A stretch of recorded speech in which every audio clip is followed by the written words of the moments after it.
नमः शिवाय भक्तों, पंचाक्षरी मंत्र की महिमा और उसके महत्व के बारे में बताने जा रहा हूँ, जो भगवान शिव जी ने माता पार्वती को बताई थी।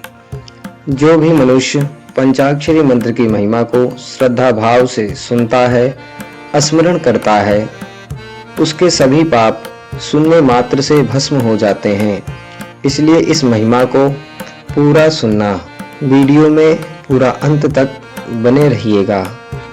और एक बात, जो भी पंचाक्षरी मंत्र की महिमा को दूसरों को सुनाता है, उसके भी पाप भस्म हो जाते हैं। इसलिए इस वीडियो को दूसरे को भी शेयर कीजिएगा। आइए जानते हैं सर्वप्रथम पंचाक्षरी मंत्र की महत्व, जो उपमन्यु जी ने भगवान श्री कृष्ण जी को बताई थी।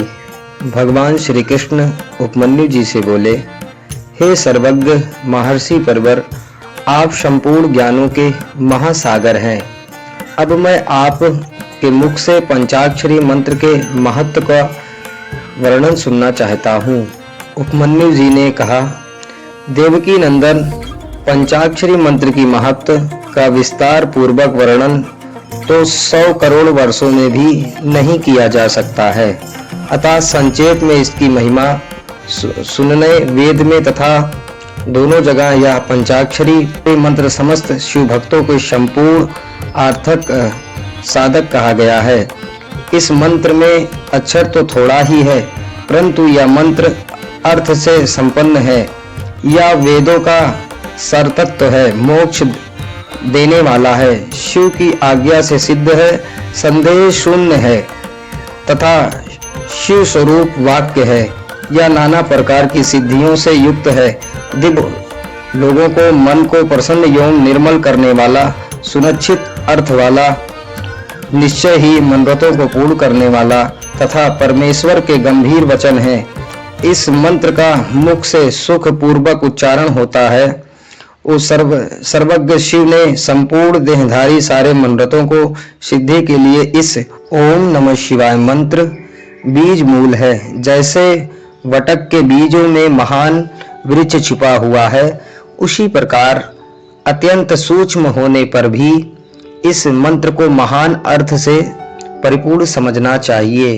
ओम इस एकाक्षरी मंत्र में तीनों गुणों से अतीत सर्वज्ञ सर्वकित घित्यमान सर्वव्यापी प्रभु शिव प्रतिष्ठित हैं। ईशान आदि जो सूक्ष्म एकाक्षरी स्वरूप ब्रह्म है, वे सब नमः शिवाय इस मंत्र में किस्म स्थित हैं।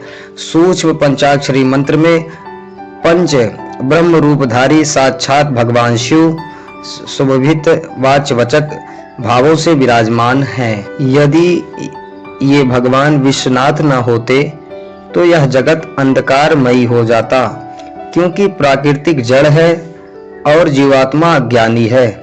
अतः इन्हीं प्रकाश देने वाले परमात्मा ही हैं। पंचाक्षरी मंत्र में 6 अंगों सहित संपूर्ण वेद और शास्त्र विद्यमान हैं। अतः इसके सामान्य दूसरा कोई मंत्र कहीं नहीं है।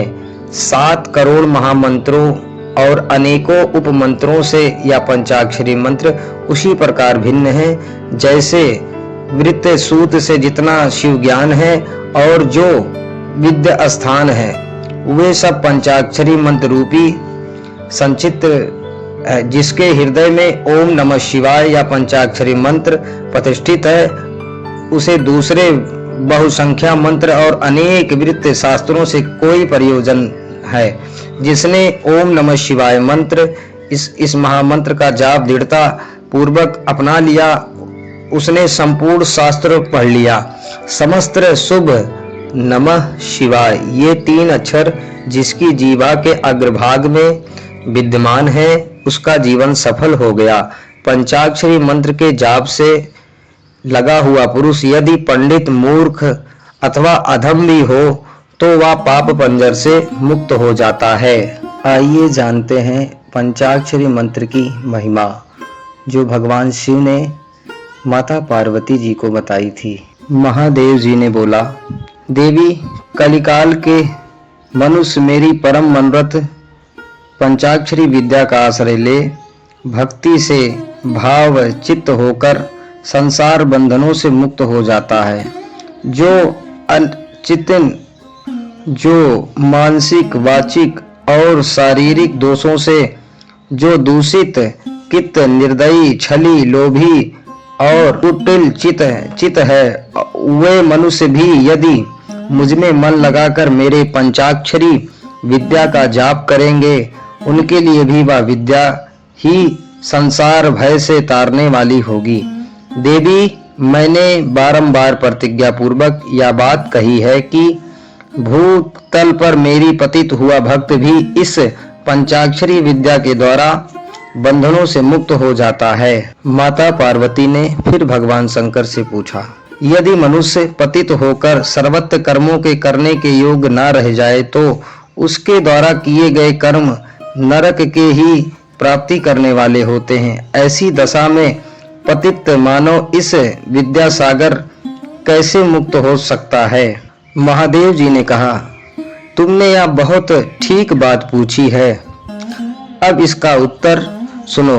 पहले मैंने इस विषय को गोपनीय समझकर अब तक प्रकट नहीं किया था। यदि पतित मनुष्य महवश अनेक मंत्रों को उच्चारण पूर्वक मेरा पूजन करे तो वह निसंदेह नरक कमी हो सकता है, किंतु पंचाक्षरी मंत्र के लिए ऐसी प्रतिबोध नहीं है। जो केवल जल पीकर और हवा खाकर तप करते हैं तथा दूसरे लोग जो नाना प्रकार के व्रत द्वारा अपने शरीर को सुखाते हैं, उन्हें इन व्रतधारियों में मेरा लोक की प्राप्ति नहीं होती है। परंतु जो भक्ति पूर्वक पंचाक्षरी मंत्र से ही एक बार मेरा पूजन कर लेते हैं, वह भी इस मंत्र के ही प्रताप से मेरे धाम पहुंच जाते हैं। इसलिए तप, यज्ञ, व्रत और नियम पंचाक्षरी द्वारा मेरी पूजन की करोड़वीं कलाओं के समान भी नहीं है। कोई बोध हो या मुक्त हो, जो पंचाक्षरी मंत्र के द्वारा मेरा पूजन करता है, वह अवश्य ही संसार पाश से छुटकारा पा जाता है। देवी, ईशान आदि 5 ब्रह्म जिसके अंग हैं, वह पंचाक्षरी या पंचाक्षरी मंत्र के द्वारा जो भी भक्ति भाव से मेरा पूजन करता है, वह मुक्त हो जाता है। कोई पतित हो या अपतित हो, वह इस पंचाक्षरी मंत्र के द्वारा मेरा पूजन करेगा।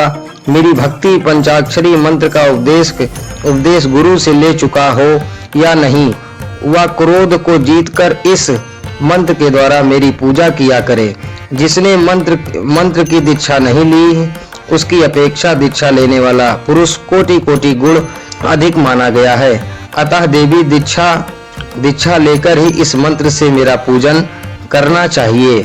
जो इस मंत्र की दीक्षा लेकर करुण, उपेक्षा आदि गुणों से युक्त तथा ब्रह्मचार्य प्रण है, वह भक्ति भाव से मेरा पूजन करता है, वह मेरे समस्त प्राप्त कर लेता है।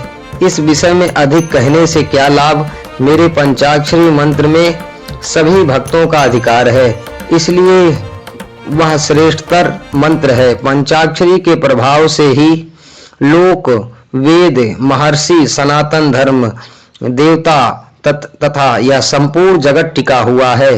देवी, प्रलय काल आने पर जब चराचर जगत नष्ट हो जाता है और सारा प्रपंच प्राकृतिक में मिलकर वहीं लीन हो जाता है, तब मैं अकेले ही स्थित रहता हूँ, दूसरा कोई कहीं नहीं रहता। उस समय समस्त देवता और शास्त्र पंचाक्षरी मंत्र में स्थित होते हैं, अतः मेरी शक्ति से पतलित होने के कारण वे नष्ट नहीं होते। तदंतर मुझमें ही प्राकृतिक और पुरुष के भेदों से युक्त सृष्टि होती है। भक्तों, मैंने आपको ये पंचाक्षरी मंत्र की महिमा संक्षेप में बताई है। इस महिमा को बताने में मुझसे जो भी टूटी हुई हो, गलती हुई हो, मुझे क्षमा कीजिएगा। ऐसे और भक्ति भाव महिमा को जानने के लिए चैनल को सब्सक्राइब कीजिएगा। और अगर आप पंचाक्षरी मंत्र की महिमा महत्व को पूरा जानना चाहते हैं तो मुझे कमेंट कीजिएगा।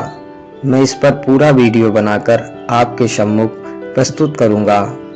ओम नमः शिवाय।